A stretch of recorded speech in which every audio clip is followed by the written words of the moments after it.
Hola, buenos días. Queremos presentarles nuestro libro sobre insectos que hemos pensado como una guía completa para explorar su mundo y que creemos que es en este momento el libro más completo y actualizado disponible en castellano sobre este tema y que viene a llenar un vacío en este sentido. Este libro surge como una recapitulación de nuestras clases, ya que los autores somos los docentes de la Cátedra de Entomología de la Universidad Nacional de Córdoba. Para empezar, quisiéramos comentar por qué creemos que necesitamos conocer a los insectos. Creo que ya todos conocen lo que es la biodiversidad y la importancia que tiene para el funcionamiento del planeta. Lo que muchos no saben es que la, la gran parte de esa biodiversidad está concentrada en los insectos. La mitad de todas las especies de seres vivos conocidos son insectos. Se conocen 1 millón de especies de insectos y se estima que hay 3 o 4 millones más, al menos, esperando ser descubiertas. Y esto no es por azar, sino que este éxito en diversidad tiene sus razones y esas las discutimos en el primer capítulo del libro. Además de diversos, son tremendamente abundantes. Hay millones de insectos en el mundo y al ser tantos, aunque sean pequeños, se acumula mucha masa. Por eso, bueno, se estima que hay unos 300 kilos de insectos por cada kilo de ser humano. Y por eso y porque son muy ricos en proteínas, se está estimulando el consumo de insectos como una de las vías para solucionar el problema del hambre en el mundo. No necesariamente tengamos que consumirlos como este señor, ¿no? Además de ser tan abundantes, están en todas partes. Se introducen también en nuestra vivienda, generalmente como visitantes no muy bien recibidos, y eso se justifica en muchos casos porque algunos, como las moscas, pueden no solo molestar, sino que pueden transmitir gérmenes, además pueden dañar nuestros alimentos, otros como las polillas se comen nuestra ropa, o los piojos o las pulgas molestan a nuestros niños y a nuestras mascotas, o ponemos un florero con agua y resulta que ahí se desarrollan larvas y esas larvas luego se transforman en mosquitos adultos y estos mosquitos pueden no solo molestarnos, sino también transmitir enfermedades, a veces graves incluso, como el dengue. Y también pueden perjudicar a los campos de cultivos, por ejemplo, las plagas, de los insectos plagas de cultivos, se calcula que cada año destruyen 1/4 parte de la producción mundial de alimentos. Eso a pesar de todo lo que se gasta en combatirlos. Justamente porque los insectos pueden perjudicar a nuestra salud y a nuestra economía, hay industrias millonarias dedicadas a combatir a los insectos plagas. Entonces, en el libro tenemos un capítulo dedicado a examinar las ventajas y desventajas de las distintas técnicas de control. Pero en realidad, la mayoría de los insectos no son plagas, apenas un 1% de las especies son plagas. La mayoría son benéficos y hasta indispensables para que el planeta siga funcionando. Por ejemplo, los recicladores. Si los recicladores son necesarios para que la naturaleza pueda reutilizar los recursos. Y si no existieran los insectos, los escarabajos estercoleros, por ejemplo, que están como los que vemos allí, los campos con ganado podrían quedar cubiertos de estiércol durante años. También, igualmente necesarios, son los controladores biológicos, que son insectos que comen a otros insectos, entonces con esto reducen las poblaciones de las plagas, como bueno, ahí vemos por ejemplo una vaquita de San Antonio, un mamboreta. Si los controladores biológicos no existieran, tendríamos muchas más plagas, se gastaría más en controlarlas y el planeta posiblemente estaría mucho más contaminado. Donde es más obvio y más indispensable es el servicio que brindan los insectos es en el caso de los polinizadores. Si no existieran los insectos polinizadores, tampoco existirían la mayoría de las frutas y de las verduras que consumimos. Si bien la abeja es el polinizador más conocido, incluso es considerado por muchos el animal más importante del mundo, pero en realidad hay muchos otros insectos polinizadores que son también necesarios. Y bueno, de todos ellos hablamos también en el libro. Estos temas forman parte, de estos temas y otros vemos en la primera parte del libro, que está dividido en 2 secciones. En esta primera parte hablamos del insecto como organismo. Y en este caso, entonces, aquí describimos exhaustivamente cómo es el insecto por dentro, por fuera, cómo con pequeñas o grandes modificaciones de un plan estructural básico se pueden llegar a conseguir cambios que les permiten explotar distintos ambientes y distintos recursos. Por ejemplo, acá ven cómo estos 2 insectos difieren no solo en la forma del cuerpo, sino que también son distintas las alas, las antenas, los ojos, las patas. Eso es porque tienen formas de vida totalmente distintas. De hecho, viendo cómo el aspecto de un insecto, podemos deducir en qué ambiente se encuentran o qué hacen en esos ambientes. Quizá una de las estructuras más interesantes por los cambios que presentan y por el hecho de que esos cambios permiten distintos modos de vida es el aparato bucal, que en algunos casos les permite alimentarse de alimentos sólidos, cortar trozos de hojas, por ejemplo, como hacen las langostas.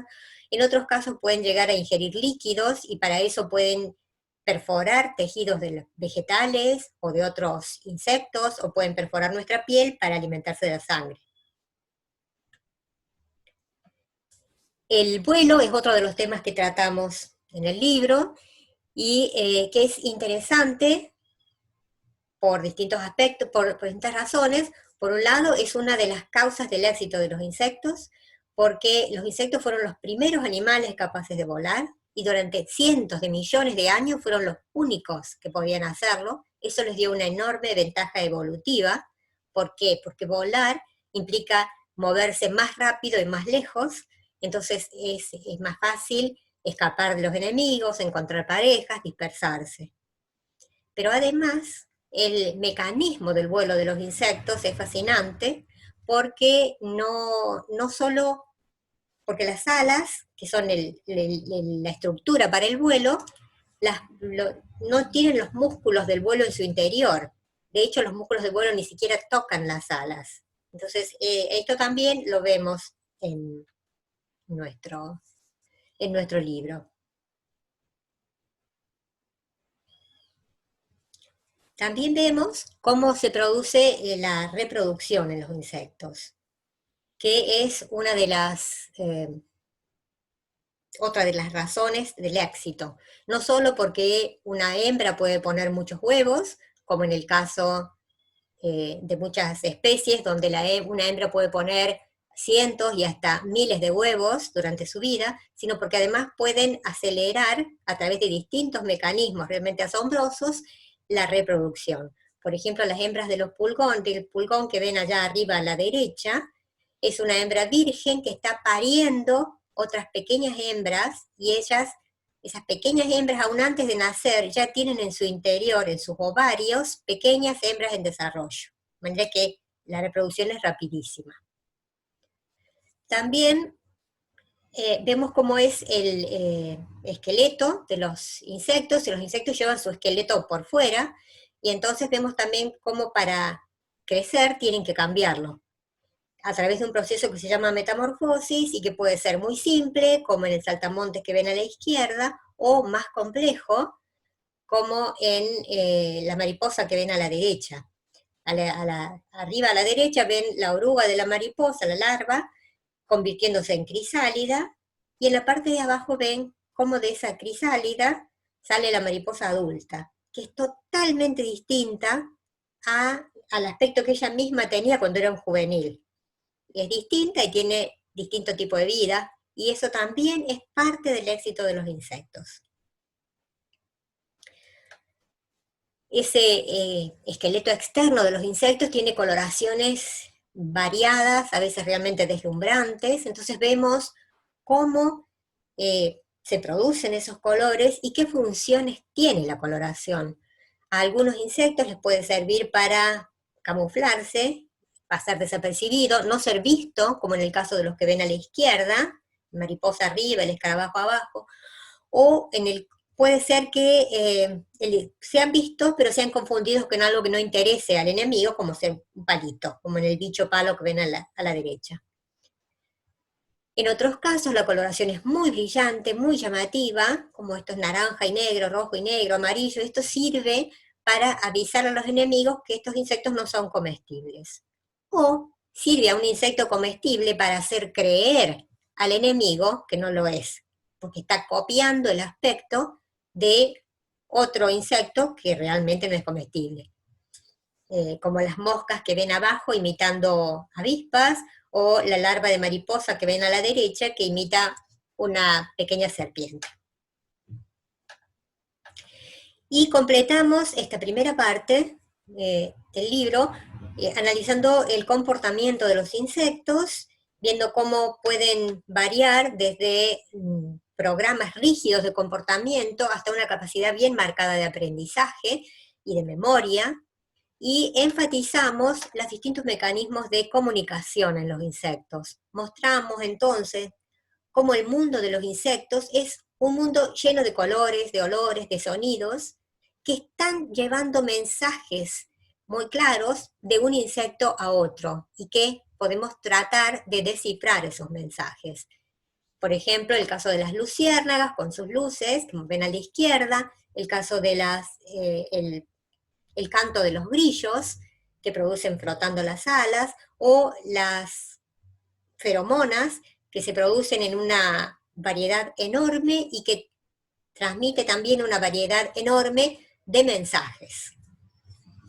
Y con esto vamos a pasar entonces ahora a la segunda sección. Bueno, comenzamos ahora hablando de la segunda parte del libro, en la cual vamos a tener un pantallazo general de lo que incluye esta sección, donde nos enfocamos en la diversidad y en la ecología de los insectos, viendo dónde están y cómo viven. Comenzamos esta sección explorando la historia evolutiva de los distintos grupos y de sus parentescos. Esta historia siempre se presenta como un árbol evolutivo, el cual ha ido cambiando a medida que se va incorporando nuevas técnicas de estudio. Destacamos que la versión incluida en el libro es la más actualizada, donde se incluyen los más modernos estudios de ADN. Tenemos un capítulo enteramente dedicado a los insectos que se alimentan de plantas. La fitofagia no es tan simple como parece, es en realidad una guerra silenciosa donde las plantas se defienden y los insectos contraatacan. Además, vamos a ver las distintas formas en las que los insectos se alimentan de las plantas, ya sea por encima de ellas, por fuera o bien por dentro, ¿sí? Causándole tumores como pueden ser las agallas. También hablamos de los insectos que se alimentan de otros insectos, es decir, los controladores biológicos, de los cuales Graciela ya habló hace un ratito. Algunos de ellos se comportan como cazadores o predadores y utilizan distintas estrategias para capturar a sus presas. Algunos se quedan quietos, esperando que la presa se acerque, como ocurre en el caso del mantis, o en algunos otros casos la presa es divisada a lo lejos, de lejos, y el cazador se dirige a ella a la carrera. También introducimos al lector al fascinante mundo de los parasitoides. Los parasitoides son moscas o avispas más frecuentemente que van a colocar huevos en el cuerpo de sus hospedadores y luego las larvas lo van comiendo por dentro para finalmente emerger de ellos y causarles la muerte. Acá vemos la emergencia de todas esas larvitas a partir del cuerpo de una oruga. Estas historias son realmente como sacadas de la ciencia ficción. También exploramos los distintos tipos de relaciones que los insectos llevan o establecen con los vertebrados, ¿sí? Vertebrados como el hombre, el ganado o las mascotas. Algunas de las relaciones son casuales y otras duran toda la vida del insecto, como es en el caso de los parásitos. Discutimos también la importancia de estos insectos, que va simplemente a veces de causarnos molestias hasta causarnos graves enfermedades que nos provocan la muerte.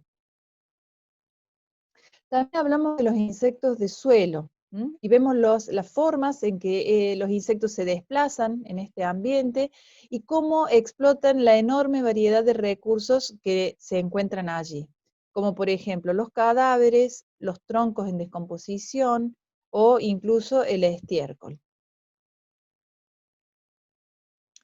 Tenemos también un capítulo para hablar de los insectos que viven en el agua, ¿sí? Los insectos acuáticos son muy interesantes, han desplegado una enorme variedad de formas de locomoción y también de respiración. Entonces vemos todas las formas en las que los insectos obtienen el oxígeno para respirar, ya sea con sifones respiratorios, como vemos aquí en estas larvas de mosquito, o bien llevando burbujas debajo de las alas, o incluso toman el oxígeno del agua directamente, como ocurre en estas larvas que tienen traqueobranquias.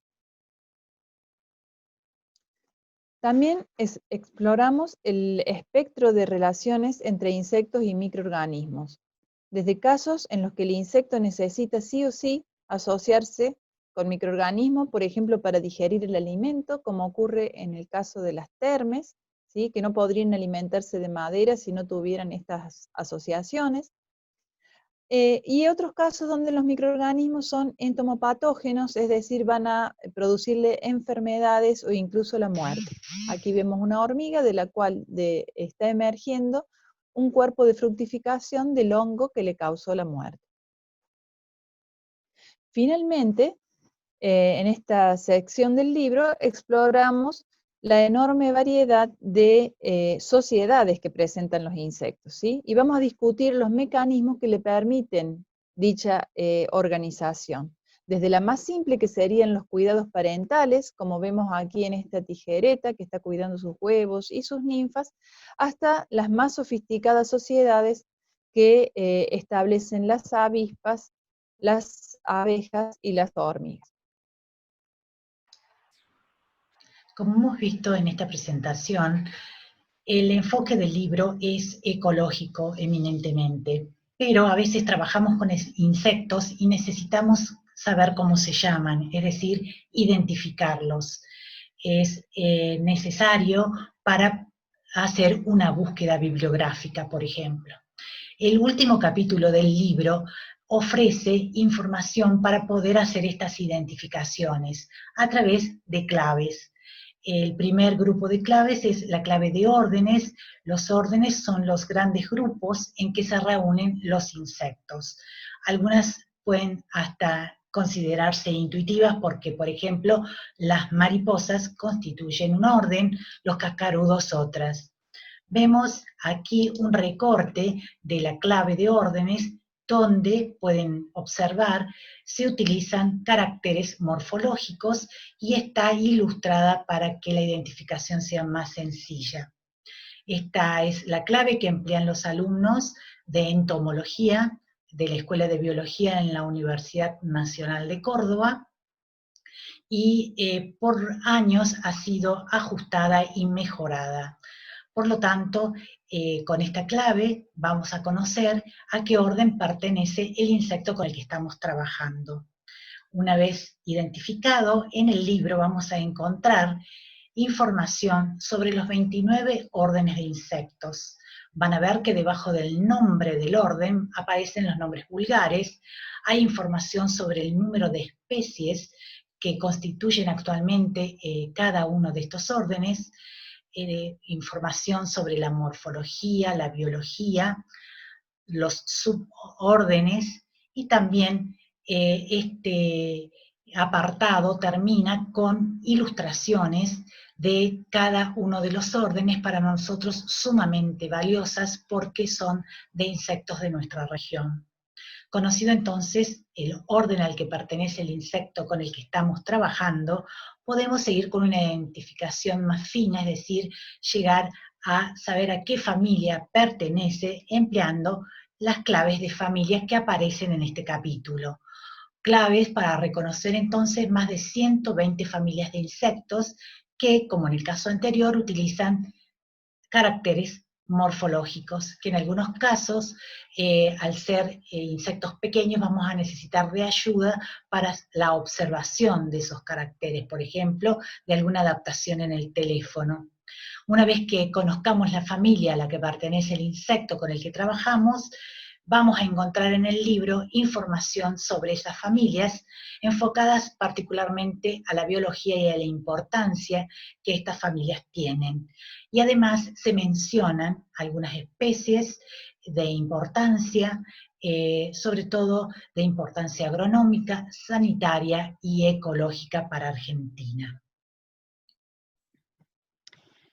El proyecto del libro surgió como respuesta a la necesidad de contar con material bibliográfico para nuestros alumnos que esté actualizado y con el enfoque que trabajamos en la Cátedra de Entomología de la Universidad Nacional de Córdoba.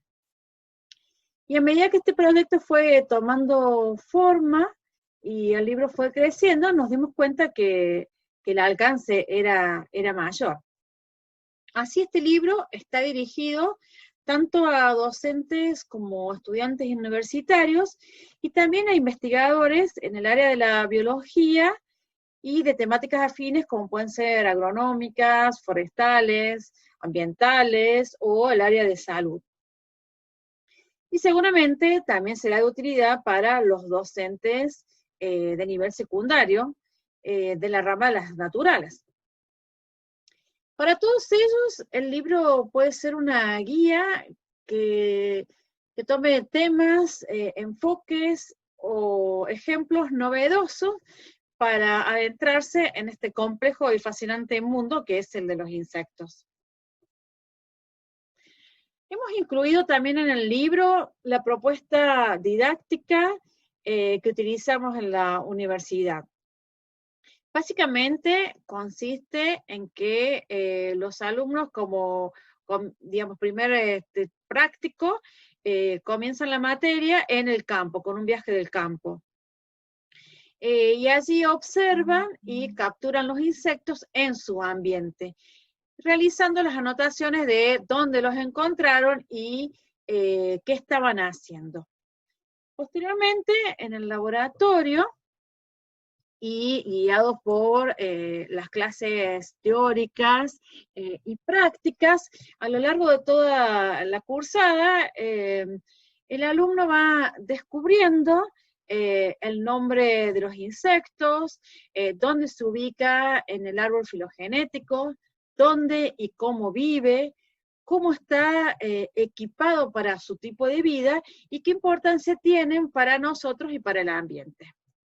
Algunos lectores pueden sentirse atraídos hacia los insectos simplemente por una cuestión de curiosidad, mientras que a otros puede resultarles como complementario en su actividad profesional, como puede ser en el caso de agrónomos o de médicos, por ejemplo. Sin embargo, cabe aclarar que este libro es un trabajo esencialmente académico, aunque hemos tratado de mantener un lenguaje ameno y coloquial dentro de lo posible a lo largo de todo su desarrollo. Hemos incorporado también, para cumplir con este objetivo, un párrafo al comienzo de cada capítulo que está escrito en un lenguaje no técnico y que va a resultar seguramente atractivo al lector. También incorporamos un glosario al final del libro, el cual consideramos que es uno de los puntos fuertes del mismo, ya que allí se explican numerosos términos entomológicos específicos y que seguramente van a ser de mucha utilidad para aquellas personas que estén más interesadas en profundizar en la entomología.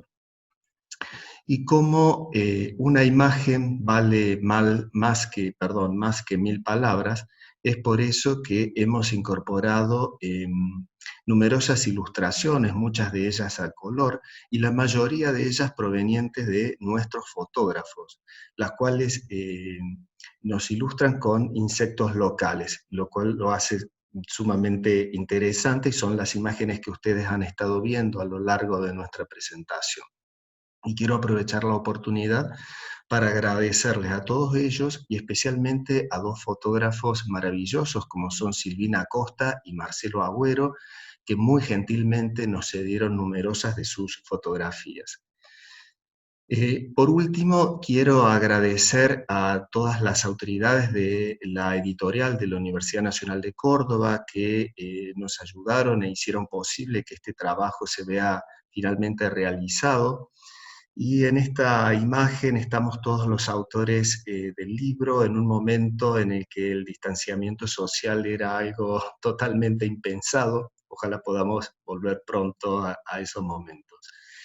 Quiero aprovechar para agradecerles a todos mis colegas, a amigos, a nuestras familias por el apoyo y colaboración que nos dieron en todo momento para la realización de este trabajo. A ustedes por escucharnos y a los futuros lectores también, que espero les guste mucho nuestro libro y estoy seguro que así va a ser. Muchísimas gracias.